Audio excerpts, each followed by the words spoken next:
저는 본 말씀 통하여서 믿음으로 우리 살기 위하여 라는 말씀, 말씀 나누기를 원합니다. 여러분께 성경은 믿음을 강조합니다. 그 믿음은요, 한번 무언가를 믿고 그걸로 끝나는 것이 아니라 성경은 지속적인 믿음의 삶을 요구하며 또 우리 믿는 성도들에게 가르쳐주고 있습니다. 우리는 무엇으로 구원받습니까? 행위가 아니라, 어떤 성취가 아니라, 깨달음이 아니라 믿음으로 구원받습니다. 주 예수 그리스도를 믿는 믿음으로 구원받습니다. 그럼 예수님을 나는 믿었으니까, 나는 이제 구원받았으니까 이제 그걸로 모든 것이 다 끝났는가? 근데 성경은 또 말합니다. 믿음으로 구원받은 믿음의 백성들은 또한 무엇으로 살아가는가? 믿음으로 살아가야 한다는 것입니다. 믿음은요, 시작일 뿐만 아니라 지속적인 연속성을 가지고 있는 것이고, 우리 믿는 하나님의 백성들은 믿음 안에서 날마다 주 예수 안에서 성장해 나가야 하고, 믿음 안에서 우리가 지속적으로 자라나가야 하는 것을 말씀해 주고 있습니다. 그러니까 날마다 저와 여러분들은 무엇으로 살아가야 되는가? 믿음으로 살아가야 된다라고 말씀을 해주고 있습니다. 오늘 본문 말씀에는요, 우리가 잘 아는 것처럼 도마라고 하는 인물의 이야기가 오늘 우리들에게 보여지고 있습니다.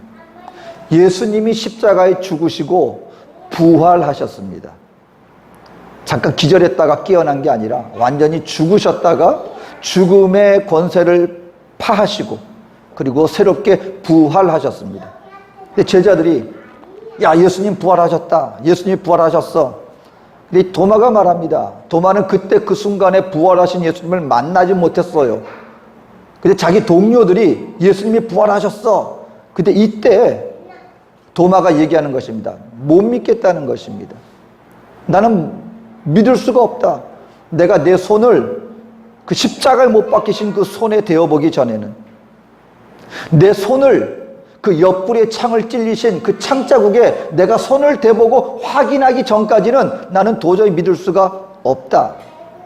근데 드디어 예수님이 부활하신 또다시 제자들 앞에 나타나셨을 때, 그때 예수님께서 그와 같이 믿음 없는 모습을 보인 도마에게 말씀하시는 것입니다. 믿음 없는 자가 되지 말고 믿는 자가 되어라.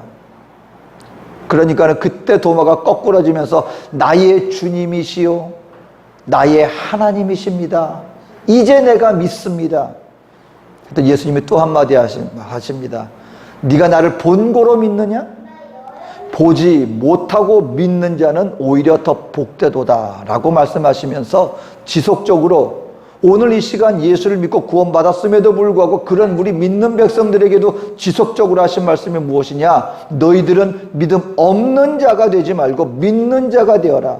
우리가 매일의 일상생활을 생활해 나가면서 우리가 예수를 믿었으니 그냥 예수를 믿고 그것을 끝나고 그냥 내 멋대로 살아나가는 것이 아니라 이제 하나님을 믿는 자가 되었으면 믿는 믿음의 백성으로서 합당한 믿음으로 살아나가는 바로 그와 같은 믿음의 백성이 되어라 라고 말씀을 해주고 있는 것입니다. 그렇다면 어떻게 하면 저와 여러분들이 지속적으로 예수를 믿는 믿음으로 구원받았을 뿐만 아니라 우리 주님께서 원하시는 믿음으로 살아나가는 믿음의 백성으로서 오늘 이 시간을 살아나갈 수 있겠는가? 오늘 본문 말씀 이 도마의 사건을 통하여 두 가지 말씀을 나누기를 원합니다. 첫 번째는요, 저와 여러분들이 지속적으로 믿음으로 살아갈 수 있기 위해서는 잘못된 의심을 없애야 합니다.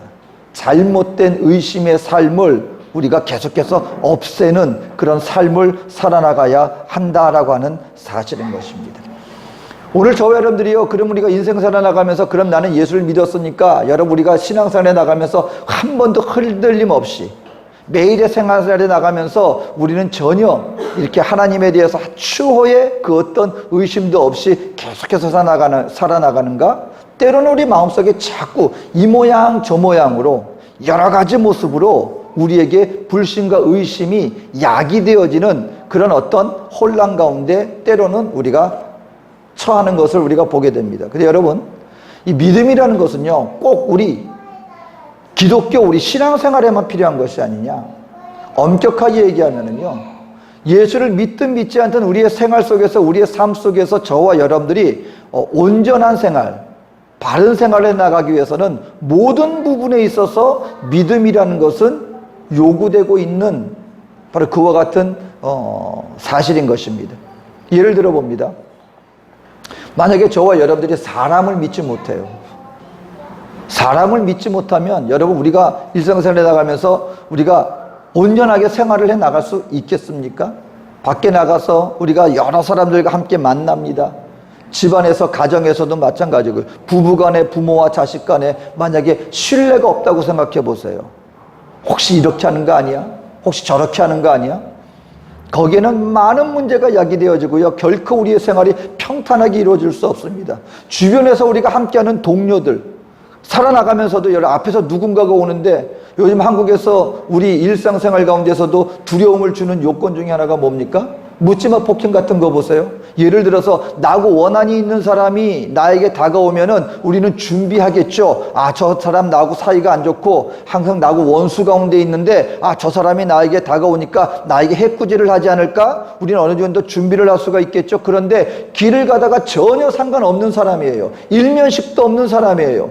그런데 무언가 자기에게 삶에 대해서, 사회에 대해서 불만이 있다고 나하고 전혀 상관없는 사람을 묻지마 폭행을 가합니다. 그렇게 되면 어떻게 됩니까? 서로가 불신하게 되겠죠. 그리고 우리가 나와 상관없는 사람, 나 전혀 낯선 사람이 온다 할지라도 혹시 누군가가 나에게 해를 가하는 거 아니야? 믿음이 없다면은요, 우리 일상생활을 갖다가 평안하게 살아갈 수가 없는 것입니다. 만약에 여러분, 우리가 내일에 대해서 우리가 믿지 못하는 의심을 품게 된다면 어떻게 될까요?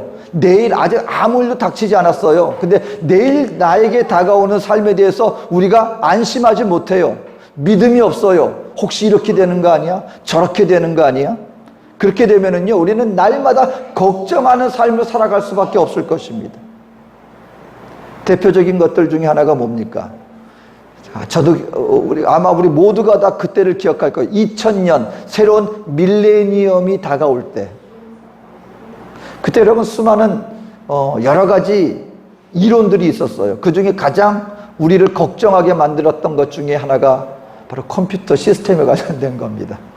2000년이 되면, 그러니까 컴퓨터는 보니까 0하고 1밖에 그걸 갖다가 이렇게 그 전산되면서 그것이 이렇게 어떤 일들을 수행해 나가는데, 2000년대가 되니까 컴퓨터가 2라고 하는 숫자를 갖다가 인식하지 못하기 때문에 이 사회 시스템이 많이 컴퓨터에 전산화가 되어 있는데, 그것으로 말미암아 아마 우리 인류에게 어마어마한 재앙이 닥칠 수도 있다.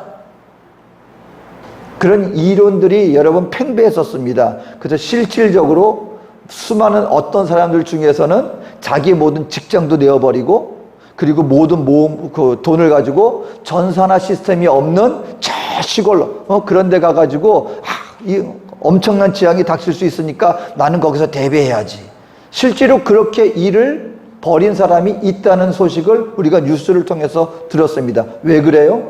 내일에 대해서 믿음이 없고 내일에 대해서 의심하다 보니까 이런 식의 어떤 모습들이 나오게 되는 것입니다. 오늘 우리를 불안하게 만드는 것 요인 중에 하나가 뭡니까? 인공지능에 대해서 많은 사람들이 인공지능이 오는데 만약에 그것이 정말 컴퓨터가 자기가 자기 의지를 가지고 자기가 마음대로 해서 이 사람들의 어떤 시스템 가운데 인공지능이 어떤 삶을 다스리게 됐을 때 부작용이 생기지 않을까? 내일에 대해서, 미래에 대해서 걱정하고 염려합니다. 여러분, 내일에 대한 믿음이 없게 되어지면은 우리는 날마다 걱정 속 살아갈 수밖에 없게 되는 것이죠. 마찬가지로 하나님에 대한 의심을 품게 되면, 하나님에 대한 온전한 믿음을 갖지 못하게 되면 어떤 모습을 보입니까? 불신의 모습, 하나님에 대해서 불신앙의 모습으로 살아갈 수밖에 없게 되어진다라고 하는 사실인 것입니다. 그렇기 때문에 오늘 저와 여러분들 날마다 우리에게 자꾸 우리 속에서 이 부정적인 의심을 품게 만드는 그 어떤 요인들이 우리에게 자꾸 생겨납니다. 근데 이와 같은 것들을 날마다 우리는 어떻게 해야 돼요? 없애야 되는 것이에요. 자꾸 이것을 해결해야 되는 것입니다. 그러면 우리의 생활 속에서 여러분, 우리에게 자꾸 이와 같은 의심을 품게 만들게 하는 그 어떤 요인들이 있어요. 두 가지 요인을 성경은 우리에게 얘기하는데, 첫 번째는요, 우리들에게 유혹의 의심을 품게 만드는 그 어떤 영적인 존재가 있다. 그러니까 우리는 그것을 조심해야 된다라고 가르쳐주고 있습니다. 여러분, 인류 최초의 타락이 어디서부터 비롯되었습니까? 여러분, 이게 아담과 하와가 타락되어지는 그 모습을 가만 보면은요, 먼저 이 사탄이 그때 당시, 오늘날 우리가 뱀 그러면은 굉장히 징그럽고 그런 건데, 성경은 얘기합니다. 그때 당시 뱀이라는 존재는요, 이 지상에 존재하는 그 어떤 동물들보다 가장 아름다운 모습을 지녔었다고 얘기를 합니다. 오늘날 우리가 보는 막 징그럽고 좀 혐오스러운 그런 뱀이 아니라 가장 친근하면서도 매력적이면서도 유혹적인 그런 외모의 가졌던 그런 짐승이었다는 거예요. 그 뱀의 모습으로 하와에게 가장 친근한 모습으로 다가와서 유혹을 하는데, 무엇으로 유혹을 합니까? 결국 그 뱀이 하와에게 다가와서 건드렸던 것은 무엇을 건드렸는가? 가만 그 모든 과정을 이렇게 관찰해 보면 하나님의 선하심에 대한 의심을 심어줬기 때문에 결국 그와 같은 타락이 인류에게 다가왔다는 것입니다. 첫 번째 말이 뭐였습니까? 야, 하나님이 정말 너희들에게 동산 나무 실과를 아무것도 먹지 말라 하시더냐? 시작부터 거기서 시작하는 거예요. 그 시작은 무엇입니까? 그 뱀이 하와에게 던져준 그 말 속에는 무엇을 전제로 하고 있습니까? 하나님의 존재에 대해서 무언가 하나님이 우리 인류들에게 모든 것을 축복해 주시는 하나님이 아니라 우리 인류들에게 잘 되는 것을 아주 그냥 막는, 뭔가 우리 사람들에게 아무것도 주기를 기뻐하지 않는 그런 하나님의 존재에 대해서 이미 결론적으로 짓고, 야, 하나님이 너희 동산나무 실과 아무것도 못 먹게 하시더냐? 아주 나쁜 하나님인 것처럼 그렇게 질문을 던졌단 말이에요. 근데 그때 하와가 뭐라고 말합니까? 하나님이 이 동산나무 실과는 먹을 수 있지만 그 선악과는 먹지도 말고 만지지도 말라 하시더라. 이 질문 속에서 하와에게 이미 어떤 씨앗이 던져졌습니까? 아, 정말 하나님이 왜 이 선악과는 먹지 말게 하셨지? 그리고 결국 사탄이 준, 야, 하나님이 너희에게 그 왜 먹지 말라 그랬는지 알아? 바로 그거 먹으면 너희가 하나님처럼 될까봐, 너희가 잘 되는 거를 갖다가 하나님은 기뻐하지 않는, 너희가 생각하는 것처럼 모든 것을 아낌없이 주시는 분이 아니야. 근데 이것을 아담과 하와가 결국 받아들이고 하나님에 대해서 의심함으로 말미암아, 결국 그 의심으로 말미암아 하나님 앞에서 말씀을 저버리는 타락의 길을 걸어가게 만들었다라는 것입니다. 그러니까 오늘 저와 여러분들이요, 신앙생활에 나가면서 알아야 돼요. 그냥 내가 이것을 갖다 잘 알지 못하기 때문에 온전히 신뢰하지 못하는 그런 일들만 있는 것뿐만 아니라, 우리의 생활 속에서는 우리 믿는 하나님의 백성들에게 하나님에 대해서, 사람에 대해서, 관계에 대해서 이걸 자꾸 망가뜨리려고 하는 어떤 영적인 세력이 끊임없이 우리 여러 가지 모습으로 우리에게 다가오고 있다라는 것을 알고 경계해야 된다라는 것입니다. 절대로 가만히 있는데 나의 신앙이 자라고, 가만히 있는데 나의 믿음이 주님 앞에 더욱더 깊어져 나가고, 이게 아니라 우리의 신앙과 우리의 주님을 향한 믿음이 더욱더 강건한 견고한 신앙생활이 되는 것을 방해하려고 하는 부정적인 유혹의 세력이, 영적인 세력이 이 모양 저 모양으로 우리에게 역사하니까 무엇을 해야 된다는 것입니까? 그와 같은 것을 알고 경계해야 된다는 것이에요. 한번 여러분 저녁에, 아침에 일어나서 혹은 하루를 보내고 저녁에 가만 하루를 한번 묵상해 보세요. 무언가가 자꾸 나의 마음속에서 나의 믿음을, 나의 신앙을 성장하는 것을 가로막게 만드는 여러 가지 요인들이 있는 것을 발견할 수 있습니다. 그럴 때 우리는 어떻게 해야 된다는 거예요? 말씀으로, 믿음으로, 기도로 그와 같은 것들을 끊임없이 제거해 나갈 때 우리의 믿음이 지속적으로 성장해 나갈 수 있다는 것입니다. 기억해야 합니다. 우리의 믿음을 방해하는 바로 그와 같은 영적인 세력이 우리에게 헛된 믿음을 가로막는 그런 유혹이 있다라는 것입니다. 이것을 우리는 경계해야 합니다. 둘째, 우리가 경계해야 될 것은 뭐냐면, 언제 자꾸 우리가 믿음 생활을 방해하느냐? 잘못된 의심을 일으키게 만드느냐?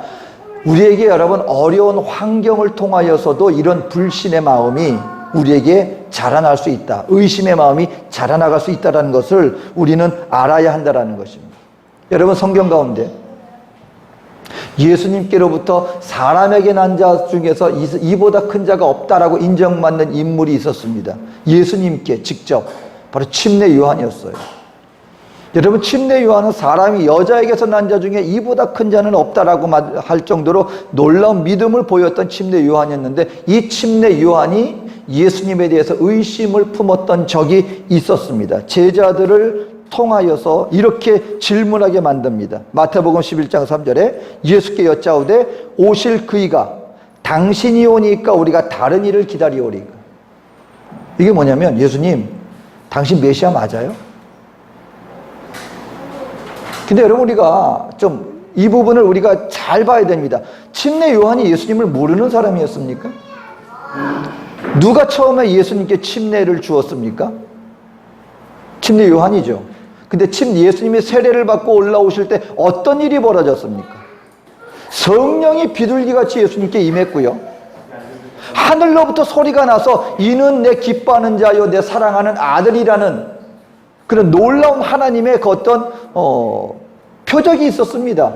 근데 누가 가장 가까이에서 그것을 실제로 목격했을까요? 그 누구보다도 침례를 직접 준 침례 요한은 자기가 침례를 주었을 때 그와 같은 놀라운 일이 있었어요. 누구보다도 예수님의 존재가 어떤 존재라는 것을 체험했을 사람이 침례 요한입니다. 그리고 이제 공생애를 시작했을 때 제자들에게 침례 요한이 뭐라고 그랬습니까? 이는 세상 죄를 지고 가는 하나님의 어린 양이로다 라고 증거하면서 자신의 제자였던 안드레와 요한을 오히려 예수님을 따라가게끔 만들어서 예수님의 제자가 되게끔 만들었던 그 인물이 누굽니까? 침례 요한이었어요. 근데 왜 갑자기 이 침례 요한이 예수님, 당신이 메시아 맞습니까? 왜 이런 의문의 질문을 던지고 있습니까? 그 상황이 어떤 상황이었기 때문에? 침례 요한이 감옥에서 어마어마한 고난 가운데 있었기 때문에. 여러분, 우리 누구도 자신할 수 없어요. 오늘 내가 하나님 앞에서 나는 정말 죽기까지 주님을 따르겠습니다. 근데 정말 우리에게 내가 생각지도 못한 어려움과 고난이 우리 앞에, 내가 생각지도 못한 내가 절대로 해결할 수 없을 것 같은 문제가 우리 앞에 딱 놓이게 되면 그 환경을 통하여 뭐가 올라올 수 있다는 거예요. 하나님 정말 살아계신 거 맞습니까? 하나님이 나 사랑하는 거 맞습니까? 하나님 능력으로 역사하시는 전능하신 하나님 맞습니까? 그러니까 이런 의심이 우리에게 나타날 수 있다라고 하는 사실인 것입니다. 그러니까 여러분, 우리가 생활 속에서 우리가 외적으로 여러 가지 원수마귀의 유혹도 있을 수 있지만 실질적인 그 어떤 특별한 상황을 말미암아 우리 마음속에 뭐가 올라올 수 있다? 의심이 올라올 수 있다라는 것입니다. 그런데 이때 예수님이 세례 요한에게 답을 주시죠. 그리고 그때 세례 요한은 그 말씀을 받고 마음을 굳게 다짐으로 말미암아 끝까지 믿음으로 하나님의 백성으로서 하나님의 부름받은 그 사명을 마지막까지 감당할 수 있었다는 것입니다. 마찬가지로요, 오늘 저와 여러분도 그런 상황 가운데 있을 때 주님 앞에 우리가 기도함으로 말미암아 환경을 통하여, 여러분 기억하십시오. 오늘 우리에게 주어진 환경 속에서 우리가 지금 당장 내가 내일 일을 알 수 없지만 이 모든 일을 하나님 뜻 안에서 이루어지신다면 하나님은 결국 궁극적으로 이 모든 것을 통하여 합력하여 선을 이루실 수 있는 분이심을 믿음으로 말미암아 그 환경 속에서 기도하여 주님을 끝까지 믿고 나갈 때 주님께서는 결국 그 모든 것들을 통하여 우리에게 합력하여 선으로 바꿔주실 하나님이심을 믿게 되시기를 주의 이름으로 축원합니다. 그러니까 그때 뭐 해야 되는 거예요? 우리 마음속에 환경으로 말미암아 쓰러지는 사람이 있습니다, 여러분. 하나님을 열심히 섬겼는데 그 어떤 어려움이 닥쳤을 때 결국 끝까지 하나님을 붙잡지 못하고 그때 마음에 드는 그 어떤 의심의 그 마음을 제거하지 못하고 결국 사로잡힘으로 말미암아 하나님을 끝까지 신뢰하지 못하고 중도의 신앙의 길을 저버리는 사람들이 얼마나 많은지 모릅니다. 하지만 그렇기 때문에 저와 여러분들은 그런 상황 속에서 그때 다가오는 이 의심의 마음들을 우리는 제거할 수 있어야 한다는 것입니다. 날마다 오히려 주님을 붙잡는 믿음으로 승리할 수 있는 길을 우리가 붙잡아야 한다는 것입니다. 그러니까 여러분, 우리가 어떻게 끝까지 믿음으로 승리해 나갈 수 있습니까? 우리 삶 속에 다가오는 부정적인 의심의 것들을 우리는 없애야 한다는 것입니다. 그럼 두 번째로, 우리가 어떻게 하면 하나님 앞에서 지속적으로 믿음의 삶을 살아나갈 수 있습니까? 두 번째로 우리가 해야 될 것은 날마다 우리는 믿음을 힘써 키워나가는 그런 삶이 있어야 한다라고 하는 사실인 것입니다. 오늘 본문에 보니까요, 우리가 그럼 어떻게 하면 내가 지속적으로 믿음을 키워나갈 수 있습니까? 의심은 없어야 되는 것이고 믿음은 키워나가야 하는 것입니다. 그러니까 어떻게 하면 우리가 지속적으로 믿음을 키워나갈 수 있습니까? 첫 번째 아주 중요한 것, 믿음의 사람들과 함께 해야 합니다. 믿음의 사람들과 함께 해야 합니다. 오늘 궁극적으로 이 도마가 왜 하나님 예수님에 대해서 부활의 주님에 대한 믿음을 의심하는 지경에까지 이르게 되었습니까? 어디에 없었기 때문에? 제자들과 함께 있었다라면 그 자리에 함께 하신 예수님을 만날 수 있었을 텐데 어떤 이유에서인지 종종 도마는요 혼자 있는 모습을 종종 보입니다. 좀 따르노라요. 오늘 20장 24절 보니까 12제자 중 하나로서 디드모라 불리는 도마는 예수께서 오셨을 때에 함께 있지 아니한지라. 함께 하는데 가만 보면은 도마는 종종 그 함께하는 무리에서 떨어져 있는 모습들을 종종 보입니다. 몸만 떨어져 있는 게 아니에요. 함께하는 제자들 가운데 하는 이야기다라든가 여러 가지 모습을 보면 종종 결을 달리하는 모습들을 종종 보여요. 여러분, 믿는 하나님의 백성들에게 있어서 가장 중요한 것 중에 하나가 뭐냐면 왜 우리가 굳이 교회라고 하는 이 공동체 속에서 한 지체가 되어서 신앙생활을 해나가야 되는가? 그럼 종종 어떤 분들은 그런 얘기를 합니다. 무교회주의를 주장하는 그런 어떤 교단들이 있어요. 무정부뿐만 아니라 교회도 굳이 교회 아니라 성경 가운데 언제부터 우리가 꼭 모여서 함께 하는 게 아니라 그냥 교회 없이 그냥 교회, 목사, 질석 이런 것도 없이 우리 다 똑같은 하나님의 백성이니까 그냥 성경 읽고 말씀 보고 내가 예수를 믿으면 돼. 그거 믿음만으로 구원받는 거니까 굳이 교회가 필요 없어 라고 말하는 분들도 있습니다. 근데 여러분 이것을 기억하셔야 돼요. 하나님 안에서 교회는 이 공동체는 교회 공동체입니다. 공동체 안에서 우리 한 사람 한 사람이 교회인 거예요. 이 공동체 개념을 떠나서는 우리 한 사람 한 사람의 주님 앞에서 몸된 지체의 개념이 적용되지 않습니다. 그러니까 이거 교회는 분명히 이 공동체는 하나님이 분명히 세우신 몸된 교회인 거예요. 이건 공동체를 떠나서는 이루어질 수 없는 것입니다. 근데 왜 그런지 아십니까? 혼자서는 여러분 결단코 믿음 안에서 성숙해 나갈 수 없습니다. 성장해 나갈 수 없다라고 하는 사실인 것입니다. 어떤 분들이 코로나 시대 가운데서 이 집에서 예배를 드리니까 그런 얘기들을 종종 해요. 아니 근데 목사님 그 코로나에서 그 교회 굳이 나가지 않고 집에서 예배 드리니까 좋은 점도 없지 않아 있었어요. 그러니까 그분은 진짜로 얘기를 하시는 거예요. 그러니까 교회라는 그걸 부정하는 분이 아니라 집에서 예배드리니까 좋은 부분도 있었습니다. 뭐냐 그랬더니 교회 가면은 식구들이 다 따로 예배드리잖아요.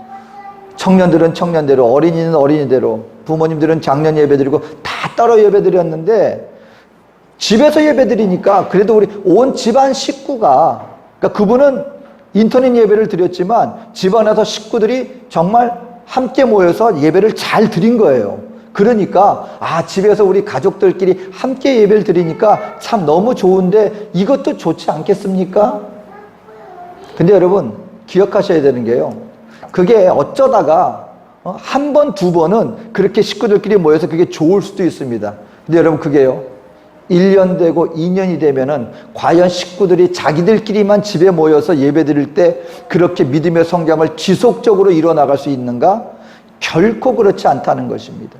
오늘 도마가 하나님 앞에서 온전히 믿음을 유지하지 못했던 것 중에 하나는 믿음의 무리에게서 벗어나 있었기 때문에 그와 같은 결과가 일어났던 것처럼 오늘 우리의 믿음 신앙은요, 여러 가지 어찌 보면 더 편할 수도 있겠죠. 내 마음대로 우리들끼리 그냥 내 마음에 원하는 대로. 근데 그와 같은 모습 속에서는 결단코 믿음의 성장은 일어나갈 수 없습니다. 그리고 또 한 가지, 분명히 원수마귀가 찾아옵니다. 그리고 그때 우리에게서 자꾸 하나님의 뜻과는 별개의 엉뚱한 길로 우리를 인도할 것이 분명히 다가옵니다. 그때 그것을 이겨나가지 못한다는 거예요. 그러니까 저와 여러분들이 믿음을 지속적으로 성장시켜 나가기 위해서는 반드시 믿음의 무리와 함께 해야 합니다. 다른 말로 말하면 교회 공동체 일원으로서 생활해 나갈 때 반드시 우리는 믿음을 성장해 나갈 수 있다는 것입니다. 둘째로 우리가 믿음을 성장시켜 나갈 수 있기 위해서는 겸손입니다. 겸손을 통하여서만 우리는 하나님을 향한 온전한 믿음의 성장을 이루어 나갈 수 있는 것입니다. 오늘 본문 요한복음 20장 25절에 보면은요, 도마가 왜 이렇게까지 동료들이 얘기하는데도 불구하고 그 부활의 예수님을 받아들이지 못했는가? 이렇게 말씀하고 있습니다. 다른 제자들이 그에게 이르되 우리가 주를 보았노라 하니 도마가 이르되 내가 그의 손에 못자국을 보며 내 손가락을 그 못자국에 넣으며 내 손을 그 옆구리에 넣어보지 않고는 믿지 아니하겠노라 하니라. 여기서 가장 강조된 게 뭔지 아십니까? 내가 뭐뭐 하지 않으면 못하겠다가 아니에요. 믿지 않겠노라예요. 대단히 주관적인 얘기입니다. 내가 내 손으로 만져보고 예수님의 창자국에 옆구리에 손을 넣어보지 않으면 그렇지 않고는 내가 못 믿겠어 정도도 아니고 이렇게 하지 않으면 내가 안 믿겠어. 믿지 않겠노라. 여러분 알게 모르게 이 도마 마음속에는 뭐가 자리 잡고 있느냐?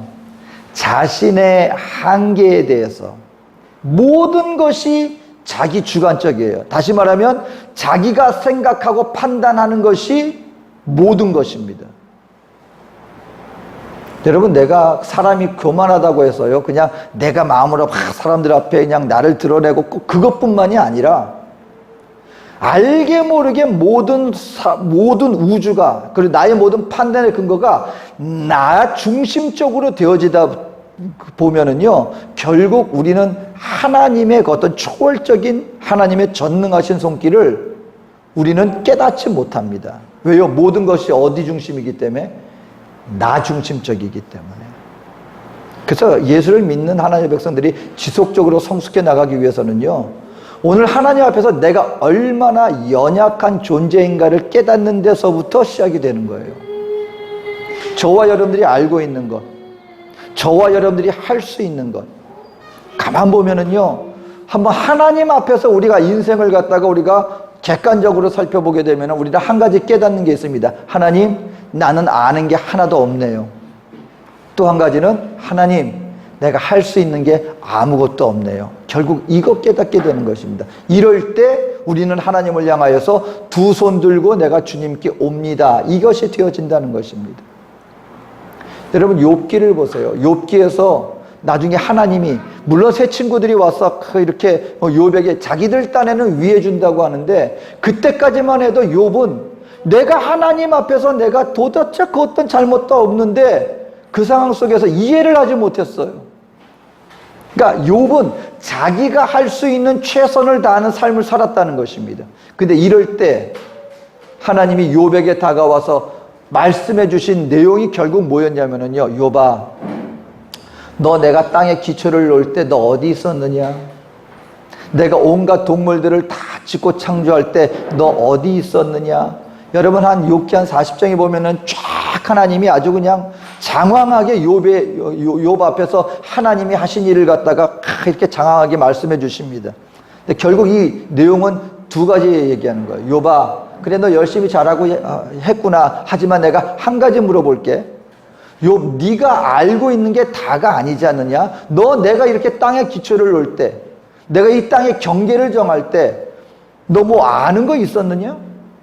그리고 내가 이런 동물의 갈기들에게 힘을 주고 이렇게 놀라운 창조물을 내갈 때 너 뭐 하나라도 나하고 같이 함께 동참한 거 있었느냐? 다시 말하면 너 뭐 아는 거 있어? 너 뭐 할 수 있는 거 있어? 그때 욥의 눈이 확 열린 거예요. 하나님, 내가 하나님 앞에 보니 나라고 하는 인생의 존재가 정말 먼지 끝부터 아무것도 아니네요 라고 말하면서 그때 하나님 앞에 온전히 자기 자신을 내어 맡기고 하나님 앞에 무릎 꿇고 하나님의 존재하심을 찬양하는 믿음의 존재가 되어 있었던 것처럼, 오늘 도마처럼 내가 뭐 하지 않으면, 나의 한계 속에서 하나님이 내가 이해할 수 있는 이걸 하지 않으면 나는 못 믿어, 이것이 아니라 하나님, 나라고 하는 존재가 알고 있지만 내가 생각하고 있는 것, 내가 잡고 있는 것은 지극히 미약한 것뿐입니다. 그러니 내가 온전히 하나님만 의지하며 나가기를 원합니다. 겸손하게 주님 앞에 무릎 꿇고 주님을 인정하는 자세로 나가지 않는다면 우리의 신앙생활은 결코 성장해 나갈 수 없다라고 하는 사실인 것입니다. 여러분, 이렇게 하나님 앞에 온전히 겸손히 꺾어진 사람들은요, 한 가지 나타나는 특징 중에 하나가 있는데, 그게 바로 이웃과의 관계 속에서 아니면 삶의 현장 속에서 함부로 판단하고 결정 내리지 않습니다. 그러니까 여러분, 이것이 아주 그냥 뭐 결단력 없는 사람, 그런 의미가 아니라 어떤 일을 닥치고 누군가를 바라봤을 때 내가 함부로 선입관을 가지고 판단하고 결론 내리고 비판하는 그런 자세를 신중하게 대한다는 것입니다. 왜요? 내가 바라보는 그것이 한 부분적인 것밖에 보지 못한다는 것을 알기 때문에 함부로 상대방에 대해서 판단하지 않습니다. 함부로 상대방에 대해서 비판하지 않습니다. 그런 자세를 가지게 된다는 것입니다. 여러분, 이렇게 되어질 때 우리의 믿음은 지속적으로 성장해 나갈 수가 있게 되는 것입니다. 하나님 앞에 겸손한 모습을 가지게 되어질 때. 그리고 세 번째로, 어떻게 우리가 믿음을 우리가 지속적으로 성숙해 나갈 수 있는가? 믿음으로 하나님 앞에 기도해야 합니다. 믿음을 구하는 기도를 해야 된다는 거예요. 여러분, 성경 가운데 예수님 앞에 여러 가지 구하는 기도가 있었지만, 여러분, 귀신 들린 아들을 위한 아버지의 간과하는 기도, 예수님이 변화산상에서 올라갔다 내려오는데 밑에서 난리 났어요. 위에서 베드로, 야고보, 요한은 변화산상에서 놀라운 영적 체험을 해가지고 막 하늘을 나는 듯한 그런 기분 갖고 있었는데, 그런 마음 가지고 있는데, 예수님이 자 이제 내려가자, 아유 이렇게 너무너무 좋은데요 그랬더니 예수님이 아니야, 우리는 가야 돼. 그리고 밑으로 가자. 왜냐하면 밑에서 무슨 일이 벌어지는 것을 아신 거죠. 보니까 난리 났어요. 뭐냐면 아들이 귀신 들려서 넘어지는데 그냥 귀신 들리는 게 아니라 불에도 던지고 물에도 던진다는 거예요. 그 뭐냐면 귀신 들린 아들을 갖다가 완전 죽게 만드는 거예요. 죽을 지경. 그러니 부모님 옆에서 얼마나 마음이 안타깝습니까? 그러니까 귀신 좀 쫓아내 주십시오 하고 그 밑에 있는 제자들에게 구했는데 아무도 못 쫓아내는 거예요. 예수님이 오셨는데 이 아버지가 정말 갈급한 마음으로 구합니다. 예수님, 혹시 뭐 하실 수 있는 거 있으면 좀 도와주십시오. 예수님이 말합니다. 할 수 있거든이 무슨 말이냐? 믿는 자에게는 능치 못한 일이 없느니라. 그랬을 때 이 아버지가 구한 기도예요. 예수님, 나의 믿음 없음을, 연약한 믿음을 도와주시옵소서. 여러분, 오늘 저와 여러분들도요, 우리 스스로가 나는 믿는 자야 스스로가 강하게 한다고 해서 믿음이 생기는 게 아니에요. 우리도 주님 앞에 이런 아버지처럼 구하는 마음이 필요하다는 거예요. 뭘 구하는 거예요? 예수님, 내가 믿고 싶은데 내가 믿음이 자꾸 의심이 생기네요. 온전히 믿음이 자꾸 연약해지고 있습니다. 그러니 예수님, 내가 예수님 앞에 구하오니 주여 나의 믿음을 도와주십시오. 나이가 믿음이 생기고 강건한 믿는 자가 될 수 있도록 예수님 나를 좀 도와주십시오. 여러분, 주 앞에 이 기도가 필요해요. 하나님, 어찌 보면은요, 믿음조차도 하나님이 우리에게 주시는 선물일 수 있습니다. 그렇기 때문에 나 혼자 다 할 수 있어, 내가 믿음으로 나는 뭐든지 다 이겨낼 수 있어, 이게 아니라 주님, 나의 연약한 믿음을 도와주시옵소서. 여러분, 날마다 이렇게 되어질 때, 그러니까 우리가 의심이 생길 때 의심을 자꾸 우리가 제거하고요. 그리고 자꾸 우리 주님 앞에서, 주님, 내가 항상 주님 앞에서 믿음의 공동체 안에서 하나님의 나라를 이루며 나가겠습니다. 하나님, 내가 겸손하게 주님 앞에 무릎 꿇고 나의 믿음 없음을 주님 앞에 온전한 마음으로 구하오니 주여 나의 믿음을 강건케 하여 주시옵소서. 성령을 의지하여 날마다 기도하며 나간다면, 여러분, 이 올 한 해 동안에 이 매일의 삶 속에서 저와 여러분들은 주님 앞에 믿음 있는 자로 설 수 있게 되어질 것입니다. 바라기는 오늘 주님이 말씀하신 것처럼 믿음 없는 자가 되지 말고 믿는 자가 되어서 우리 하나님 앞에, 주님 앞에 서는 그날까지 주님의 믿음으로 범사 속에 주님의 크신 능력을 체험하며 우리 누리며 나가는 우리 믿음의 백성으로 살아나가는 저와 여러분 되어주시기를 주님의 이름으로 축원드립니다. 기도하겠습니다. 사랑에 좋으신 아버지 하나님, 오늘도 성령을 의지하여 주님 앞에 나를 살펴보고 내 안에 있는 모든 의심의 것들을 다 제거하기를 원합니다. 또한 주를 믿는 믿음으로 항상 주님 앞에 무릎 꿇고 기도함으로 말미암아 하나님이 주신 이 온전한 믿음이 꺼지는 것이 아니라 날마다 예수 그리스도 안에서 뿌리를 내려 믿음으로 주님 앞에 풍성한 성령의 열매를 맺는 믿음의 백성 모두가 되게 하여 주시옵소서. 함께 하실 주님의 은혜를 간절히 간구하오며 예수님의 이름으로 기도합니다. 아멘.